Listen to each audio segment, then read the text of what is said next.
Hi everyone, today I'm going to show you how to weed and attach standard vinyl. So this will apply to permanent as well as just everyday vinyl. I'm going to show you with the standard my name. So if I show you, I will go back through and show you how to weld with this as well. I will do two versions, one where weld is enforced and one where weld isn't, so that you can see the difference. So if I copy and paste, let's do it individually. So the letters now overlap, and we'll do the same with this one, but with this one we will weld.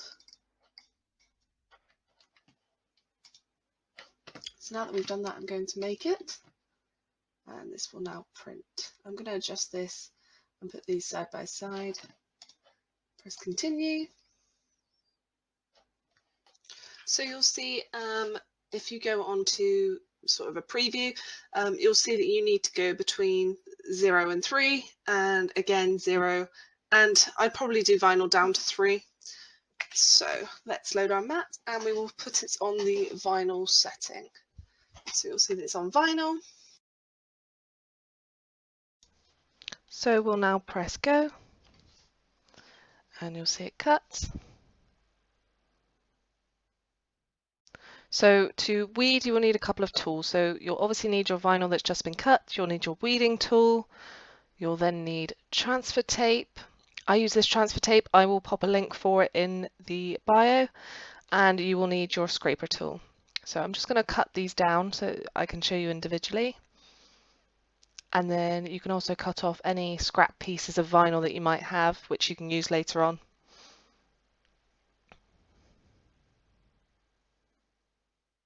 So for this one, I'm going to show you normal weeding.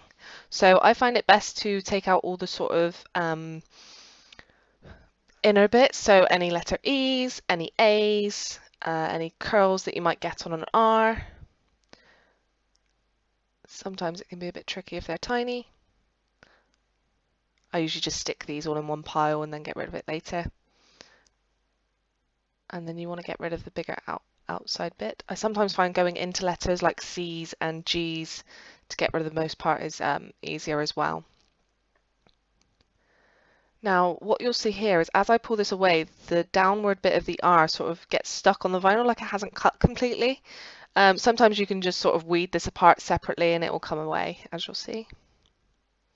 Sometimes it helps to hold down the bit that you want to keep. Sometimes this can also happen with sort of the dots on I's and J's and things like that. So it's always worth weeding around these sort of areas as well. So that's all off. I'll now show you how to reverse weed. So in this situation, you put your transfer tape directly over the whole item. Smooth it down to get rid of any air bubbles. And this will peel the vinyl off of its backing, as you'll see. Now with reverse weeding, we do exactly the same except for the fact that everything is now on the transfer tape and not on the vinyl backing.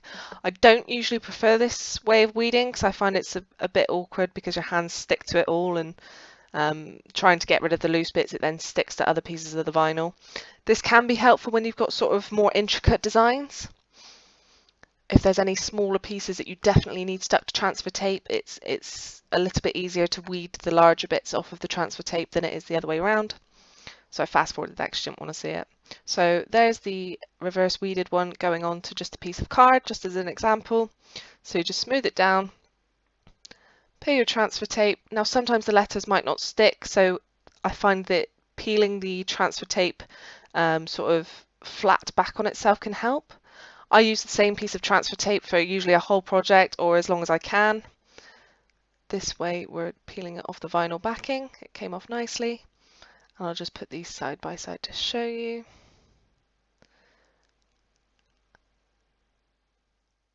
And now hopefully you'll see as I hold this up to the camera, the top one has not been welded, so you can see that the letters are all individual, whereas the bottom one was welded and all of the letters are joined together.